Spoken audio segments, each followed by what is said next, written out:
é Edson Dávila, sou professor e historiador. Fui professor de História na Universidade do Vale do Itajaí, a Univale, durante 25 anos. Militei no magistério público durante 40 anos. Como historiador, sempre me dediquei à pesquisa e ao estudo da história de Itajaí. Fiz várias publicações sobre a história de Itajaí.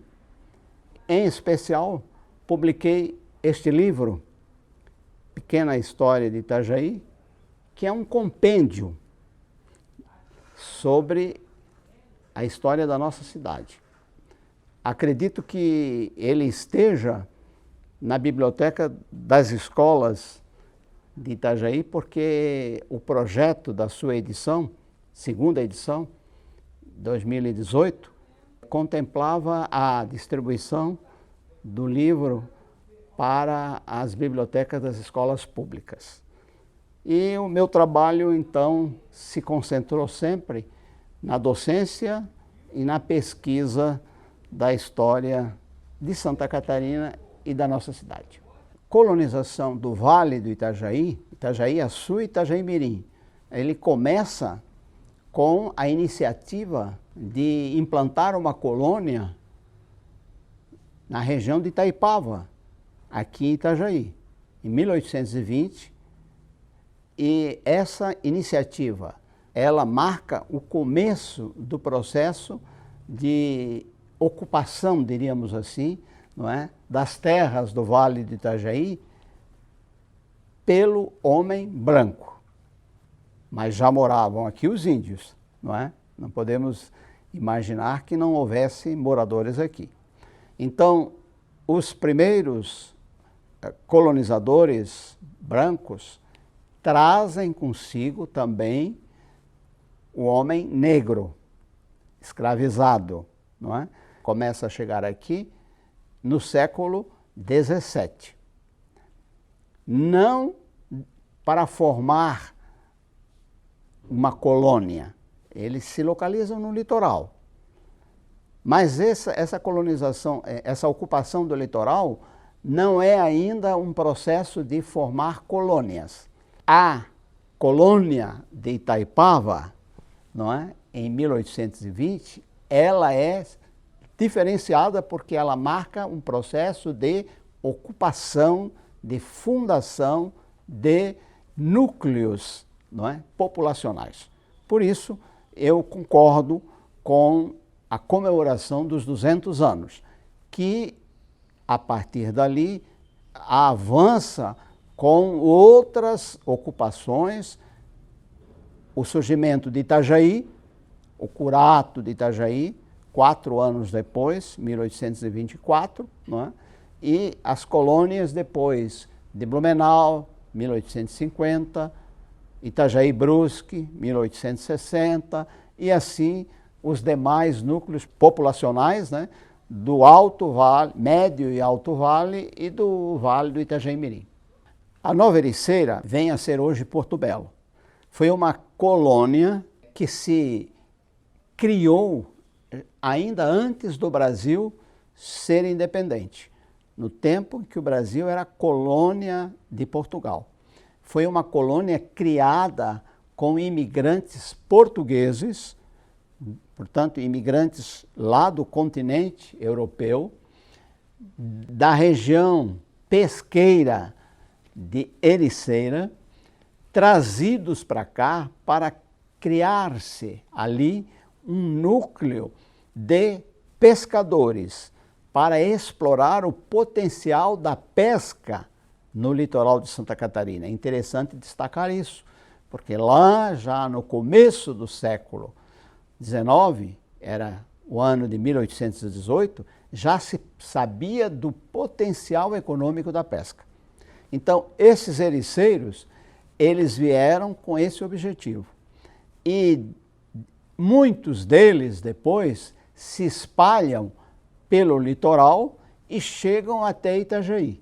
Nós podemos dizer que foi essa colonização de ericeiros que deu origem à colônia Nova Ericeira, que hoje é Porto Belo, que de certa maneira gerou, vamos dizer assim, a mão de obra do pescador artesanal, que depois transformou-se no pescador industrial, que hoje é a base, né, da economia pesqueira de Itajaí, que é mais, claro, a pesca artesanal não é mais a preponderante, mas sim a pesca industrial, mas que começou lá na pesca artesanal e que teve origem nesses pescadores ericeiros, novos ericeiros, né?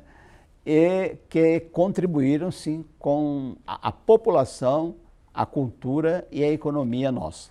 Nós teríamos que falar um pouco sobre a formação da gente de Itajaí, né? Que etnias contribuíram para formar a população de Itajaí.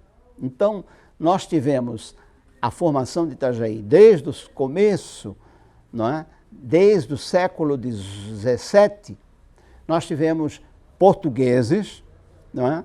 Vicentistas, quer dizer, portugueses que vieram lá de São Vicente, São Paulo. Depois nós tivemos os portugueses açorianos, que chegaram aqui vindo das ilhas dos Açores, na segunda metade do século XVIII. Não é? Nós tivemos depois os escravizados, os negros, que estavam junto com os portugueses e eram a mão de obra dos portugueses, não é? Tivemos os índios que já estavam aqui e que foram assimilados, não é, étnica e culturalmente. E tivemos, no caso de ericeiros, não é?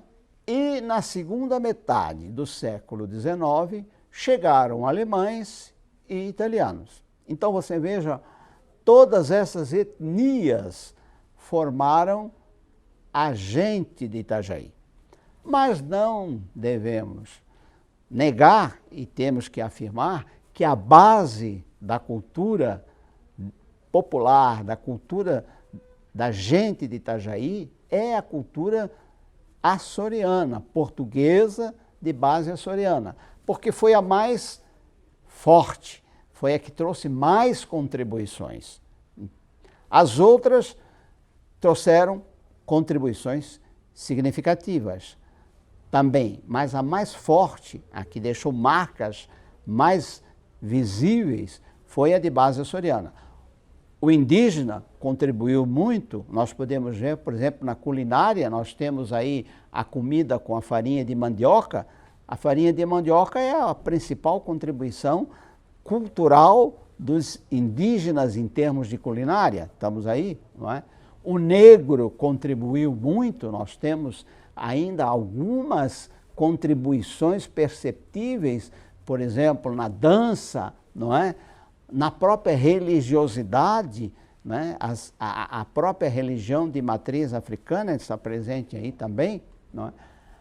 Agora, se você analisar a contribuição maior da nossa cultura, a própria língua, né?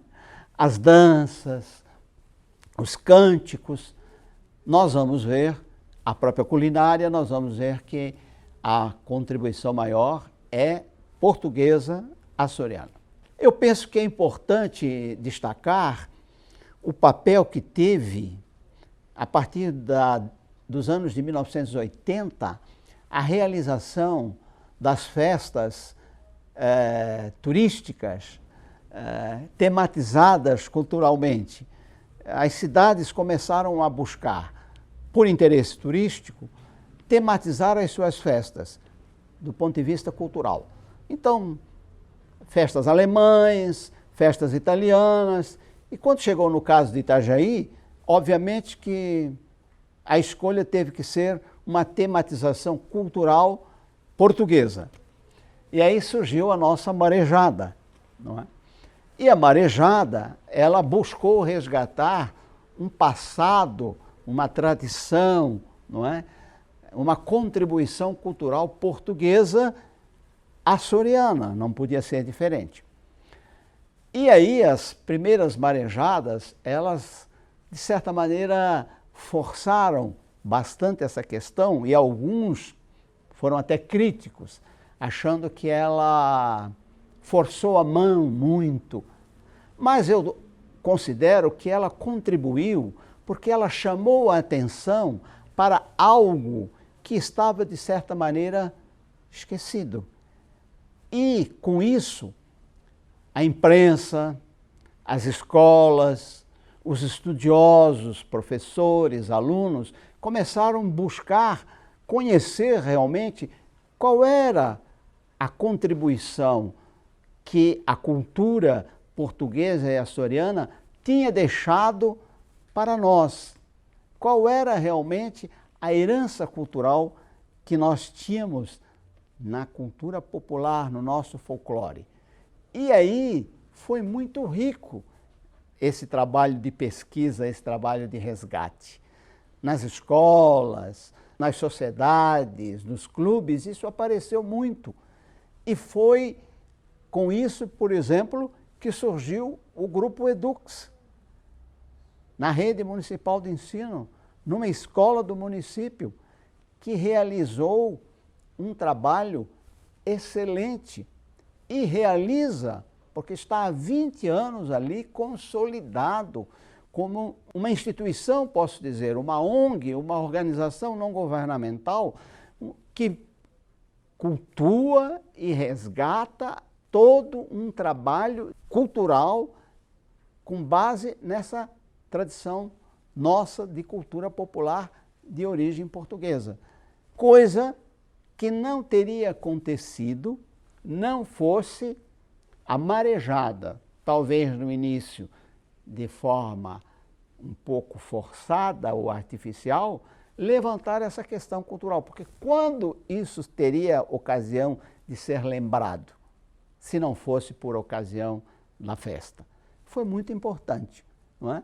Porque, na verdade, se redescobriu um cabedal de cultura muito importante, não é? E isso eu louvo no Grupo Edux, porque eu penso que ele continua a fazer um trabalho muito importante de cultuar e difundir uma tradição cultural que é nossa, que é uma herança da nossa cultura e da história da nossa gente, da gente de Itajaí.